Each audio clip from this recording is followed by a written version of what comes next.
What is going on with SoFi stock right now? March was not a good month for SoFi stock, with the stock dropping over 18%. If you have not been following the company over the past few months, then you might think that the stock is dropping because the business is doing badly, but this is completely wrong. In fact, the business is doing better than ever.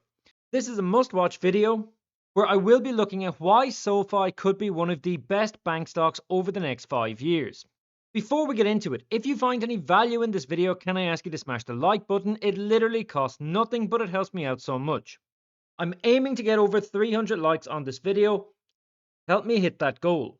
Subscribe to the channel if you're new and hit the bell notification so you don't miss out on any new content like this. I want to point out that I'm not a financial advisor, this is not financial advice, and always do your own due diligence. Now there's a lot to discuss, so let's get into it.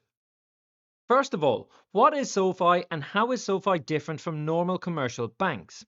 So SoFi is a fintech that offers a range of lending and wealth management services. The company primarily caters to early stage professionals and offers variable and fixed rate parent, personal, and MBA loans, mortgage refinancing, and more. They create modern financial products and services that help people borrow, save, spend, invest, and protect their money better so they can achieve financial independence and realize their ambitions, which could be owning a home or saving for retirement, paying off their student debt, and much more. So SoFi is a fintech company that is positioning itself as a one-stop shop for all your personal finances. Now, I see so many people commenting on SoFi, calling the company a startup and treating this like a company that was just founded at the beginning of its growth. But SoFi was founded more than a decade ago in 2011, and a lot of people seem to be thinking that this company has only really existed since going public less than 4 years ago. But the fact is that this company was a decade old before it was listed on Nasdaq. It's still a growth company with huge potential and still at the very early stages when you consider a banking and where you consider digital banking is at the moment. But this is not a risky startup that is only in its very, very beginning. This is well established. And fintech is one of the most promising megatrends which will disrupt the way we go about obtaining financial services. So considering the promising fintech industry's prospects, together with SoFi's strong execution, I think that the company is poised to become a notable player in the evolving banking industry. SoFi stock is considered by many as a strong buy because the stock looks deeply undervalued from the forward PE perspective and when compared with other fintech companies.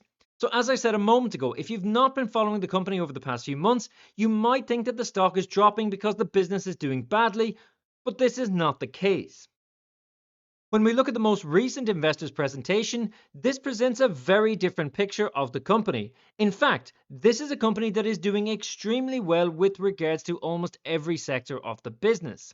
New member additions have increased every single quarter since the company first went public, and so too has new product additions, which is increasing at a rate of 41% quarter over quarter. And if you consider the effect of year-over-year compound growth, you will see that in just the last quarter alone, there was 695,000 new products, which is close to the entire full year 2020 growth rate. So in real terms, the company is growing now per quarter what it used to grow in an entire year. But this is also very important from another perspective. They have a lot of new members, but they also have a lot of new products that they can provide to their members, which gives SoFi the opportunity to cross-sell its products. Now, this has a lot of benefits. Like they can cross-sell products to existing customers, which means they achieve additional revenue without spending a cent in additional costs. So just think about this from a fundamental point of view and a financial point of view. In very simple terms, revenue goes up while costs come down. This is exactly what you want to see in any business, not just in banking, not just in SoFi. Any business that can increase its revenue while decreasing its costs is onto a winner, which is why its lending and financial service products are all up too. The company has posted their best returns to date. On the financial side, things are just as impressive, with the quarterly adjusted net revenue increasing every single quarter. But then look at the adjusted EBITDA, where there is an incredible improvement. Going back only 2 years ago, this was $9. However, in the most recent quarter, we have $181 million. These numbers are insane, and this is reflected in the annual figures too. As we can very clearly see here, with the huge increase in year-over-year revenue growth and adjusted EBITDA margin, which has even seen SoFi post their first ever profitable quarter last month. SoFi could be one of the best bank stocks over the next 5 years, and here's why.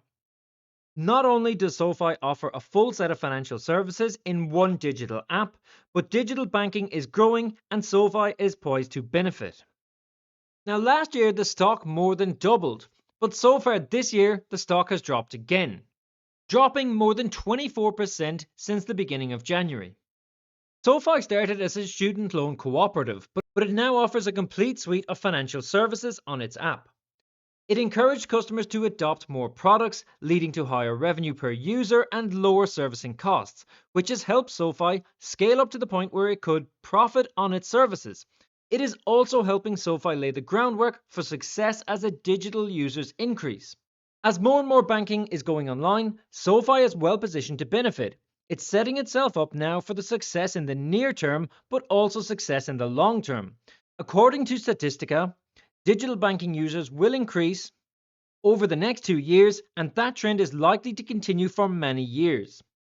Most banks offer digital banking these days, but SoFi is a new breed of all digital banks that offer low fees and high saving rates. Smart investors prepare for the long term, and SoFi is an incredible deal at the current price, sporting a price to sale ratio of 3. And this is an excellent opportunity to buy shares on the dip. So the question remains, SoFi is dropping.